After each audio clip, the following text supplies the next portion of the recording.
Formação dos Estados Nacionais Latino-Americanos. Ao final das lutas de independência, assistimos à sua total fragmentação territorial. Existem vários fatores explicativos para este acontecimento. As teses tradicionais explicam a situação a partir da adoção de regimes republicanos. Atualmente, consideramos que a fragmentação da antiga América Espanhola em repúblicas resultou da conjugação de uma série de fatores geográficos, econômicos, políticos e sociais. Fragmentação territorial. A fragmentação territorial é um conceito simples. Trata-se de uma divisão em uma área territorial. Fragmentação territorial no solo brasileiro. Do ponto de vista econômico, a fragmentação do território expressa na criação de novos municípios que aconteceu após 1950 insere-se no contexto internacional de reprodução do capital, que tinha como exigência a ampliação do mercado consumidor. Pan-americanos. O Pan-Americano foi um movimento que visava juntar os territórios da América Espanhola, formando um só Estado, o que o Pan-Americano defende.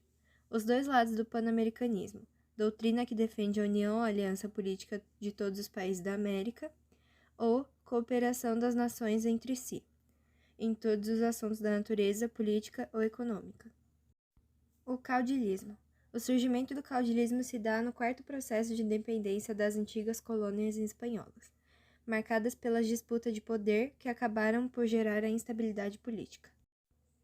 Os caudilhos eram chefes políticos locais ou regionais, líderes de verdadeiros exércitos particulares.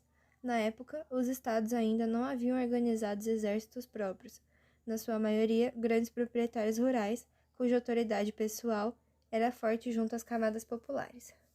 Auto-intitulando-se militares de alta patente, como generais, os caudilhos tinham um único objetivo, o poder maior sobre a nação. Quanto à forma de organização dos estados nacionais, o republicanismo foi o princípio político geral que norteou a formação dos estados nacionais latino-americanos. Entretanto, a monarquia tinha seus defensores, entre muitos membros da elite crioula. Essa tendência, além do Brasil, só seria viabilizada no México com Agustín Iturbide, e assim mesmo, por um curto espaço de tempo. Com a opção pela república, impõe-se também os interesses e ambições relativas ao mando local, transformando as disputas políticas em violentas e sangrentas lutas. Bolivarismo. Concebido por Simón Bolívar, defendia a necessidade de união das nações após a independência em razão à contraofensiva espanhola apoiada pela Santa Aliança. Apesar dos esforços do libertador, o resultado foi infrutífero, pois houve uma grande resistência às suas propostas.